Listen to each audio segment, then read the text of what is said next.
အခန်းလေးအတူယူတတ်တာလူသဘာဝကလေးငယ်ကသူ့အမေလုပ်ပြသလိုထက်တူလိုက်လုပ်ပြနိုင်ပါတယ်ဒါကိုလူတိုင်းသိကြပါတယ်ဒါဟာလာသားကလေးငယ်တိုင်းရဲ့အသိဉာဏ်မှာထမဦးဆုံးထင်ဟပ်တဲ့ပညာတစ်ခုပါသို့ပေမဲ့မိခင်ကလည်းကလေးငယ်ကိုပုံတိုးကူးပြီးတရုပ်ဆောင်ပြတာလေအမှန်ပါပဲအဖေကလည်းဒီလိုပဲလုပ်ပြတယ်အကိုတွေအမတွေအဖိုးအဖွားတွေကလည်းအတုမြင်အတက်တင်ဆိုသလိုလုပ်ပြလေးရှိကြတယ်လေအတုမြင်အတက်တင်ဖို့အခြားလူတွေလုပ်တာကိုအတုခိုးပြီးလိုက်လုပ်တာဟာလူသဘာဝတစ်ခုပဲပေါ့အခြားလူတွေတန်းရမ်းတင်လေလိုက်တန်းမိတယ်သူတို့ရင်တင်လိုက်ရတယ်သူတို့စိတ်လှုပ်ရှားသလိုဒါမှမဟုတ်ဝမ်းနည်းသလိုစိတ်ဆိုးဒေါသထွက်သလိုတင်လေလိုက်ဖြစ်တာပဲဒါဟာဘယ်ကြောင့်မှတင်စရာမလိုတဲ့အစစ်မြင့်အရေးပါတဲ့ပညာတစ်ရပ်လို့ဆိုနိုင်ပါတယ်လူတိုင်းတူပနေကြဆိုတဲ့အမှန်တရားကိုအရေးမဆိုင်ခဲ့ရင်တော့ပစ္စုပန်ဘဝကိုဘယ်သူမှလုံခြုံစိတ်ချစွာဖြတ်သန်းနိုင်မယ်မထင်ပါဘူးကလေးတစ်ယောက်ဟာစကားမတက်ခင်စကားလုံးအတိတ်ပဲတွေကိုနားမလည်ခင်လူမှန်းသိတဲ့စရှေးဦးမစွာကလေးကအတူကိုတက်ခဲ့ပါတယ်အတူယူတက်တယ်တူပါတယ်ဆိုတာပညာသင်ကြားရေးရဲ့ကနဦးအစပါပဲဒါပေမဲ့တူပါတတ်တဲ့ပညာဟာကလေးဘဝမှာတင်ရက်ဆိုင်မတော်ပါဘူးခြားတိတ်ကလေးဘဝမှာကျွန်တော်လည်းစာသင်ခြင်းနဲ့လို့အော်မယ်လူငယ်ဘဝရောက်တော့ဒါလူတိုင်းလုပ်နေကြတာပဲလို့ဆင်ခြင်ပေးမယ်လူကြီးတစ်ယောက်ဖြစ်တဲ့အခါမှာဟာဒီကိစ္စဟာထုံးစံအတိုင်းဖြစ်နေကြပါပဲလို့တရားချမယ်ငယ်ငယ်ကြီးကျွန်တော်တို့အားလုံးပုံတင်ညိုလို့အခြေအနေအချိန်အခါကိုလိုက်ပြီးအယောင်ပြောင်းနေကြတာပဲမဟုတ်လားကျွန်တော်တို့ရဲ့ပတ်ဝန်းကျင်ကိုလိုက်ပြီးကျွန်တော်တို့ရဲ့အယူအဆတွေအကျင့်ဓလေ့တွေကိုပြောင်းလဲဖြစ်တတ်ကြတာပဲလေတခြားလူတွေလောက်တာကိုကြည့်ပြီးကျွန်တော်တို့လည်းလိုက်လောက်ကြတယ်ပေါ့ကျွန်တော်တို့ကအသည့်အစမ်းတွေကိုတော့ကြောက်လန့်တတ်တာတမလားပါလူသမိုင်းနဲ့ကနဦးအစမှာတယောက်နဲ့တယောက်အတုခိုးပြီးတူညီမှုယူကြတယ်ဒါဟာလုံခြုံရေးအတွက်လိုအပ်လို့လုပ်တာပဲလို့တစ်ထစ်ချပြောရမှာပါပြီးတော့ကိုထိပါမှုမရှိအောင်ကာကွယ်ဆောင်ရှောက်တာလည်းဖြစ်ပါတယ်ဇလူးလူမျိုးတွေကိုနမူနာထားပြီးကြည့်ပါသူတို့အားလုံးဟာအသွင်တူစင်မြန်းဝတ်စားထားကြသလိုသူတို့မျက်နှာတွေကိုလည်းစင်တူရောင်စုံချေပြီးဘာသာစကားလည်းတစ်မျိုးတည်းပြောကြပြီးတယောက်ကိုတယောက်အမျိုးတူမှန်သိကြတယ်မိတ်ဆွေဖွဲ့ကြတယ်ဒါပေမဲ့တကယ်လို့အတုမယူခြင်းသူဇလူတယောက်ကစပင်းနဲ့ဖြတ်ပစ်မယ်သူ့မျက်နှာကိုထိုးထွေစမ်းပြတဲ့တခြားနည်းတွေနဲ့အယောင်တစ်မျိုးချေတာမယ်ဆိုရင်တော့ရန်သူအနေဖြင့်တိုက်ခိုက်တစ်ချက်ခံရဖို့အတော်လေးနှိစက်သွားပါပြီဒီတော့အတုယူအတုခိုးရဆိုတာလူမျိုးစုရဲ့စီးလုံးညီညွတ်ခြင်းဆိုတဲ့အဓိပ္ပာယ်ပါပဲဒီသဘောတရားအရာတော်လှန်ရေးစံနဲ့အပြောင်းအလဲတွေကိုတားဆီးကာကွယ်နိုင်ခဲ့ပါတယ်အတူယူခြင်းဟာပညာသင်ကြားနည်းတစ်ခုဖြစ်ခဲ့ပေမဲ့ဖွံ့ဖြိုးတိုးတက်မှုကိုနှောက်ယှက်ဟန့်တားရလည်းရောက်ခဲ့တယ်လို့ဆိုရပါလိမ့်မယ်ပြောင်းလဲမှုကိုမလိုလားတဲ့ရှေးရိုးဆွဲဝါဒတွေဟာဒီနေ့အထိရှင်သန်ရည်တည်နေတာနဲ့အမျှနိုင်ငံရဲ့ဖွံ့ဖြိုးတိုးတက်မှုတွေကိုဆက်တက်နေရတာလည်းတွေ့ရပါတယ်အလွန်အကျွံခက်ဆန်တာကိုလည်းကျွန်တော်တို့သဘောပေါက်ကြလေရဲ့ဘသူမဆို1640နှစ်တွေတုန်းကပုံစံအဝတ်အစားဒီဇိုင်းတွေမျိုးလည်လန်းအတိုင်းရှောက်သွားမယ်ဆိုရင်တော့ဖြင့်သူ့ကိုယူကြောင်စက်သမားတစ်ယောက်လို့ပြောကြမှာပါပဲဒီအပြင်အများပြည်သူရဲ့အကျဉ်းတာယာမှုကိုနှောက်ယှက်မှုနဲ့တောင်အဖမ်းခံရနိုင်ရဲ့လူတွေဟာတယောက်ကိုတယောက်အတူခိုးပြီးလိုက်လုံနေရှိကြပါတယ်အခြားသူတွေသွားတဲ့နေရာစွန့်ပြောင်းသွားကြတယ်အခြားလူတွေဝတ်တာကြည့်ပြီးလိုက်ဝတ်ကြတယ် အခြားလူတွေပြောသလိုလိုက်ပြောကြတယ်တခြားသူတွေတွေးတဲ့အတိုင်းလိုက်တွေးကြတယ်ဒါဟာအတူယူခြင်းရဲ့နေရာမှာပဲပေါ့ကျွန်တော်တို့ရဲ့မွေးရပါအသိဉာဏ်အလျောက်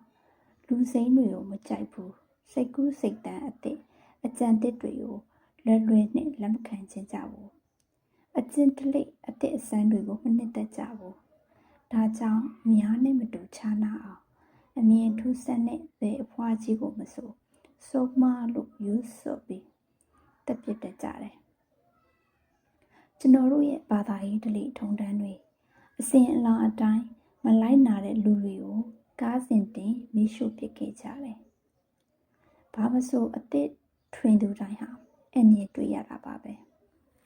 ရှေ့ဆောင်လမ်းပြသူအားလုံးလို့လို့ညှင်းဆဲနှိပ်စက်ခံရတယ်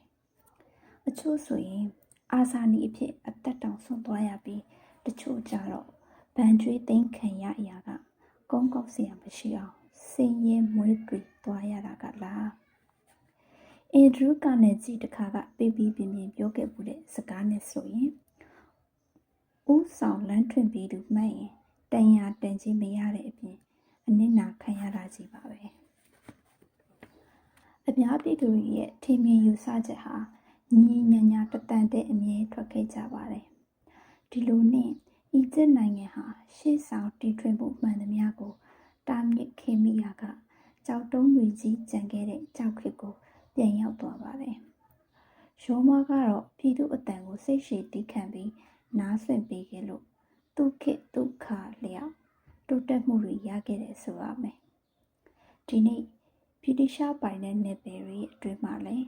အိုင်အားသင့်ဖို့ကောင်းလောက်အောင်ပြည်သူအယူဆတွေတင်ပြခွင့်ရနေပါတယ်ဒါတောင်မြို့တော်လန်ဒန်မှာရှေ့ဆောင်တီထွင်လမ်းပြသူတယောက်အနေဖြင့်အခက်အခဲတွေ့ရစေပါပဲဘာသာရေးနဲ့ပဲဒါမှမဟုတ်စီးပွားကုန်သွယ်ရေးလောကတော်မှာတော့အတိုက်အခံလုပ်သူတွေအနေအချင်းရှိစမြဲပေါ့လူဒန်းစားအလွှာအသီးသီးကဦးနှင်းပဲ့ထောင်လုံးနေကြရင်တော့နိုင်ငံတနိုင်ငံရဲ့တက်တန်ဟာမျိုးဆက်တစ်ဆက်ထက်ပိုမကြပါဘူးအမြင့်လန်ပြောင်းလဲရေးလို့နာမည်ကျော်ခဲ့သူတယောက်ရဲ့သားဟာရိုးဆွဲတိုရီပါတီဝင်တယောက်ပြန်ဖြစ်သွားတယ်လေတော့သူ့ကိုယ်သူဘလို့ပဲခေါ်အကြောင်းမဟုတ်တော့ပါဘူးကျွန်တော်တို့ဟာအများရောက်တယ်လို့လိုက်ရောက်လို့ရှိကြပါတယ်တောင်မှန်းမြောက်မှန်းမသိပဲအများကြီးနဲ့ဘက်ကိုလိုက်ရင်တက်ကြတယ်ဒီလိုဆွဲအားတွေကနိုင်ငံရေးပါတီတွေအသင်းအဖွဲ့တွေဂိုင်းကနတွေကိုဖြစ်လာအောင်ဖန်တီးပေးတာပါပဲတစ်ချိန်တည်းမှာအတိတ်ကအမွေခံခဲ့ရတဲ့နီးအိုနီးဆွေးတွေနဲ့လုံရိုးလုံထုံတွေကိုအကာအကွယ်ပြုပါတယ်ဘာပဲဖြစ်ဖြစ်ဘသူမျှတယောက်တည်းထီချင်းမရဲ့တည်နိုင်ပါဘူးဘသူမျှသူတယောက်တည်းရှိုံနဲ့ပြည့်စုံတယ်လို့မဆိုနိုင်ပါဘူးရှေးဟောင်းဟီဘရုပြာတစ်ပုဒ်မှာတော့ဒီလိုဆက်ထားပါတယ်ကျွန်ုပ်သည်ကျွန်ုပ်ကိုယ်၌အတွက်မဖြစ်ခဲ့တော့ကျွန်ုပ်အတွက်မည်သူဖြစ်လာပေးပါအံ့နေ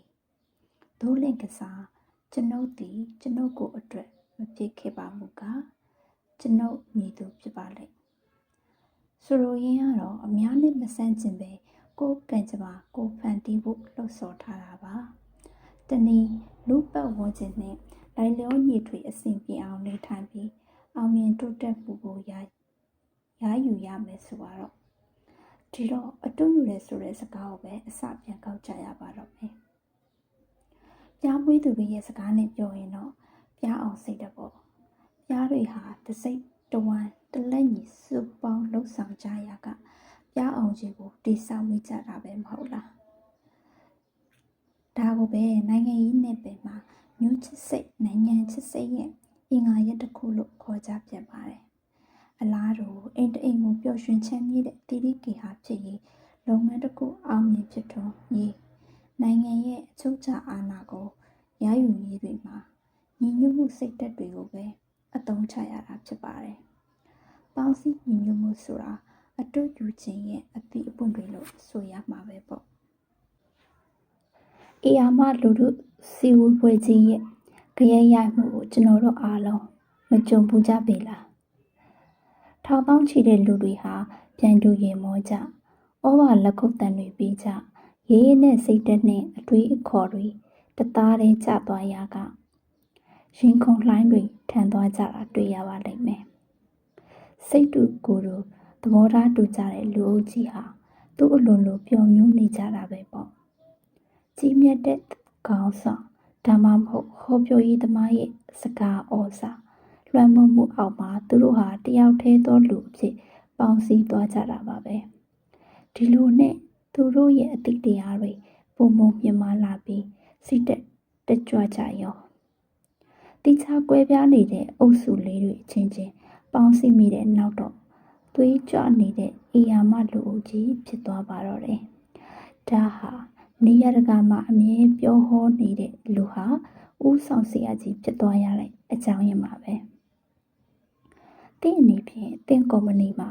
အဲ့ဒီလိုအဖြစ်မျိုးဖန်တီးခြင်းနဲ့ဆိုရင်ဝန်ထမ်းတွေကိုအစည်းအဝေးတွေမကြလုပ်ပေးပါဒီထက်ကောင်းတဲ့နည်းလမ်းမရှိတော့ပါဘူးအဲ့ဒီအချိန်မှာသူတို့ကိုရင်မောပျော်ရွှင်ပြီးစဉ်းစားတွေးဆလို့ဩဘာပေးလာအောင်စိတ်အားထက်သန်စရာတွေလို့တော့သင်ဖန်တီးပေးရပါလိမ့်မယ်အတူယူခြင်းရဲ့အခြေခံသဘောကိုအသုံးပြုပြီးတဲ့လူတွေကိုလက်တွဲပေါင်းစည်းမိအောင်ဂဟိဆက်ပေးရမယ်ဆိုတော့ကဲကျွန်တော်တို့ရဲ့တပတော်ကိုပေါ့ဘယ်လိုစီလုံးကြမလဲပထမဦးဆုံးအနေဖြင့်တရင်တပ်ဖွဲ့တွေကိုယူနီဖောင်းစင်တူဝတ်ပေးဖို့လိုတယ်အရာအသေးတူညီတဲ့ယူနီဖောင်းကြောင့်လည်းစိတ်ဓာတ်တွေတူညီလာမှာပေါ့ပြီးတော့သူတို့ကိုအတူတူကလက်တွဲပူးပေါင်းဖို့တေးအတူရှင်အတူစိတ်ဓာတ်တွေသွတ်သင်ပေးရမယ်ညီညာဖြဖြအတူတူကခြေတက်စီတယ်လို့စစ်တင်နန်းတွေအတူတူလင်းချင်တင်ကြပေးကြတယ်တိကျခွဲထွက်လို့တဲ့ပုဂ္ဂလိကတယူတန်စိတ်တွေကိုရိုက်ချိုပြီးရဲဘော်ရဲဘက်စိတ်တွေအဖြစ်ပြောင်းလဲပြစ်တာပါပဲဒီလိုနဲ့သူတို့ဟာသွေးတတန်တစိတ်တည်းဖြစ်လာကြတော့မယ်ဒါဟာအတူယူခြင်းဆိုတဲ့လူတဘာဝဗီဇစိတ်ကိုနှစ်ကာဖော်ထုတ်ပေးလိုက်တာပဲဖြစ်ပါတယ်ဒါဟာပဲမန်နေဂျာအားလုံးနဲ့အလုပ်ရှင်တွေအဖို့လူဒန်းစာအားလုံးရဲ့အညာဖြစ်တဲ့လူတဘာဝကိုသိရှိပြီးပေါင်းသင်းဆက်ဆံရေးမှာအရေးကြီးဆုံးလေ့ကျင့်ခန်းပဲမဟုတ်ပါလားဝန်ထမ်းလေ့ကျင့်ပေးမှုတိုင်းရဲ့နောက်ွယ်မှာအထူးမြင်အတက်တင်မှုဟာအဓိကဖြစ်ပါတယ်။ဒီအနေဖြင့်အလုပ်သမားတွေရဲ့စုပေါင်းညီညာလှုပ်ဆောင်မှုတွေနဲ့သစ္စာရှိမှုကိုလိုလားရင်သူတို့ကိုလေ့ကျင့်သင်ကြားပေးရမယ့်အချက်ဆိုလည်းမမှားပါဘူး။ဒီလိုနဲ့သူတို့ဟာအတူတူကညီညွတ်ပေါင်းစည်းတဲ့အခြေခံပေါ်မှာတာဝန်ထမ်းဆောင်တက်လာကြမှာပါပဲ။တယောက်ချင်းလေ့ကျင့်သင်ယူမှုနဲ့အတွေ့အကြုံရှိမှုတွေကသင်တန်းတစ်ခုသို့မဟုတ်မျက်နှာစုံကြီးစီဝေပွဲလောက်ထိရောက်ဖို့မရှိလာပါဘူးအလုပ်သမားအများစုဟာအတွေ့ယူတက်ခဲ့ကြတယ်ဆိုပေမဲ့တယောက်နဲ့တယောက်ကြည့်ပြီးသားတက်ခဲ့ကြတာပါစီကံနီလန်တကျသင်ယူခဲ့ရတာမဟုတ်သလိုသူတို့ဟာတောက်တုံမရအသေးအဖွဲလေးတွေလောက်သာကောင်းယူတက်ဆင်ပြီးဘုသူတမဆုံးပဲပညာလန်းဆုံးခဲ့ကြတာပါပဲနောက်ပြီးများသောအားဖြင့်သူတို့တည်ထားတက်ထားတာတွေကမှားနေလို့ရှိပါတယ်။တုံကဘီကိုအတူခေါ်တဲ့ဘီကလည်းဂျိုးစီကတဆင့်ခံတင်ယူခဲ့တာလေ။ဒါကိုဂျိုးကိုယ်တိုင်တောင်မသိလိုက်ရှာဘူး။ဒီအထက်မှာ